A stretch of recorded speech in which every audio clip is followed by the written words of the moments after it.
অমিতাভ ঘোষ উর্ফে অমিত। তিনি ছিলেন শহরের অপরাধ জগতের দাদামণি।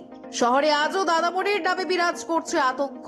গত কয়েক মাস আগেই তিনি বেরিয়েছিলেন জেল থেকে। এখন কোথায় আছেন অপরাধ জগতের দাদামণি?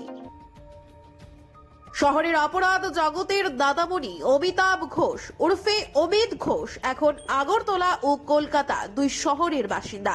আগরতলায় অমিত ঘোষের আতিথেয়তার শেষ নেই। অমিত ঘোষ জেল থেকে বের হতেই তার পুরানো অনুগামীদের একটা অংশ তার সঙ্গে সমান্তরালভাবে সম্পর্ক রেখে চলছে। তাতে অবশ্যই আইনের কোনো বাধা নেই। রাজধানীতে অমিত ঘোষের নতুন ঠিকানা উষা বাজার। অমিতের আশ্রয়দাতা স্থানীয় সমাজদ্রোহী রাজু বর্মন। রাজু বর্মনের আতিথেয়তায় থাকেন অমিত তথা দাদামণি। উষাবাজার ভারত রত্ন ক্লাব এখন অমিতের নিরাপদ স্থান।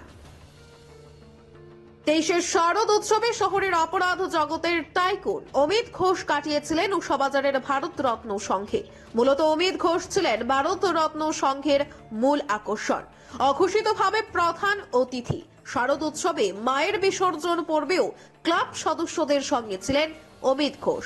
তার পাশে ছিল উষাবাজারের সমাজদ্রোহী রাজু বর্মন, প্রভারক ঘোষ সহ বাদ বাকিরা।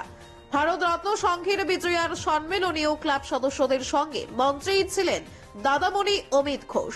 তবে অনেকেই অমিত ঘোষকে চিনতে পারেননি। অমিত গোপন রাখেন নিজের পরিচয়। দর্শক বন্ধু, আপনারা দেখুন সেই দৃশ্য।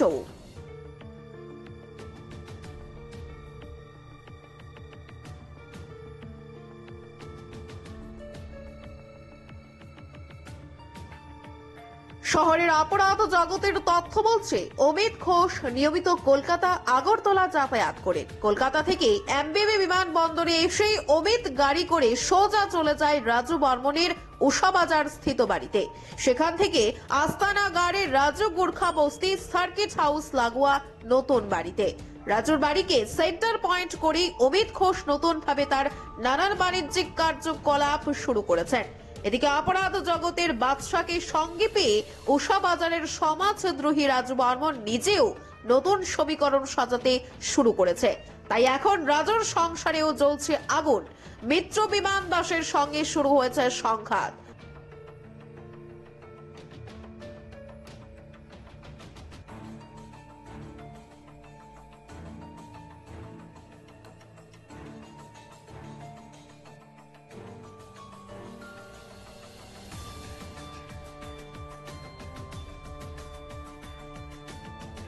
Bureau Report, JM24 News।